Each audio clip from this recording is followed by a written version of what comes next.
प्राचीन समय की बात है जब देवता और असुरों के बीच निरंतर युद्ध हुआ करते थे। असुरों का राजा महिषासुर अपनी कठोर तपस्या से ब्रह्मा जी को प्रसन्न कर लेता है। वरदान में वो मांगता है, हे प्रभु, मुझे किसी भी देवता या असुर से मृत्यु न मिले। ब्रह्मा जी उसे ये वरदान दे देते हैं, लेकिन ये भूल जाते हैं कि इंसान या स्त्री का नाम उसमें शामिल नहीं है। एक असुर था महिषासुर। वो आधा मनुष्य और आधा भैंस के रूप में जन्मा था। महिषासुर बलवान तो था ही, पर महत्वाकांक्षी और घमंडी भी। उसने सोचा, यदि मुझे अमरत्व मिल जाए, पूरे संसार पर मेरा राज होगा। वो कठोर तपस्या करने लगा। वर्षों तक उसने घोर तप किया और अंततः ब्रह्मा जी प्रसन्न हो गए।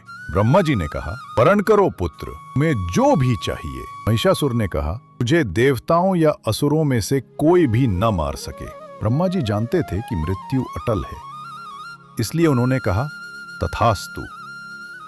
लेकिन एक भूल हो गई। स्त्री का नाम उस वरदान में शामिल नहीं था। वरदान मिलते ही महिषासुर का चेहरा बदल गया।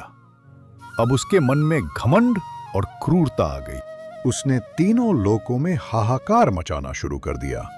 पृथ्वी पर धर्म का नाश, स्वर्ग से इंद्र और देवताओं को निकाल देना। वे ब्रह्मा, विष्णु और शिव के पास पहुंचे और बोले, प्रभु, महिषासुर दिन ब दिन शक्तिशाली होता जा रहा है, हमें बचाइए। देवताओं की करुण पुकार सुनकर त्रिदेव ने समाधान निकाला, एक नई शक्ति का आवाहन। त्रिदेवों ने अपना तेज एकत्र किया। उसी समय सभी देवताओं ने भी अपनी दिव्य ऊर्जा उसमें मिला दी। उस तेज से प्रकट हुई आदि शक्ति मां दुर्गा। उनका रूप अद्भुत था। 10 भुजाएं, प्रत्येक हाथ में दिव्य अस्त्र। शिव ने दिया त्रिशूल, विष्णु ने दिया सुदर्शन चक्र, इंद्र ने वज्र, वरुण ने शंख। उनके चेहरे की आभा सूर्य के समान थी। उनके वाहन सिंह की गर्जना से पूरा ब्रह्मांड गूंज उठा।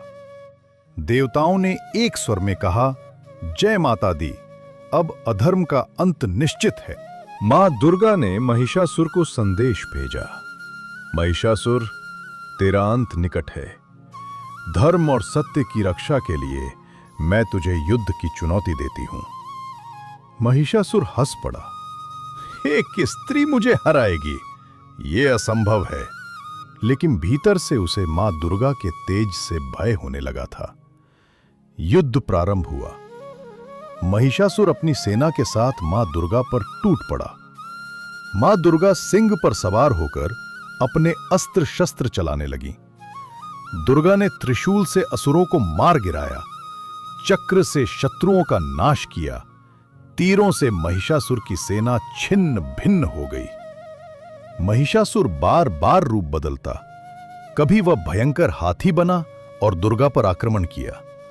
मां ने उसे तलवार से काट गिराया। कभी सिंह बनकर दहाड़ा। मां ने वज्र से उस पर प्रहार किया। फिर भैंस का रूप लेकर गर्जना करने लगा। 9 दिनों तक यह महायुद्ध चलता रहा। हर दिन महिषासुर नया रूप लेकर आता और हर बार मां दुर्गा उसे परास्त करती। 10वें दिन महिषासुर अपने असली भैंस रूप में प्रकट हुआ। उसकी गर्जना से धरती कांप उठी। वह दौड़कर मां दुर्गा की ओर बढ़ा। मां ने अपनी शक्ति से उसे भूमि पर गिराया, अपने पैर से उसकी गर्दन दबाई और त्रिशूल से उसके हृदय को भेद दिया। महिषासुर का अंत हो गया। महिषासुर वध के बाद देवताओं ने स्वर्ग वापस पाया। ब्रह्मांड में फिर से शांति और धर्म की स्थापना हुई। चारों ओर जयकारे गूंजने लगे, जय मां दुर्गा, जय मां शक्ति। ये कथा हमें एक गहरी शिक्षा देती है। अहंकार चाहे कितना भी बड़ा क्यों ना हो, उसका अंत निश्चित है। धर्म की राह कठिन हो सकती है, लेकिन अंततः विजय उसी की होती है।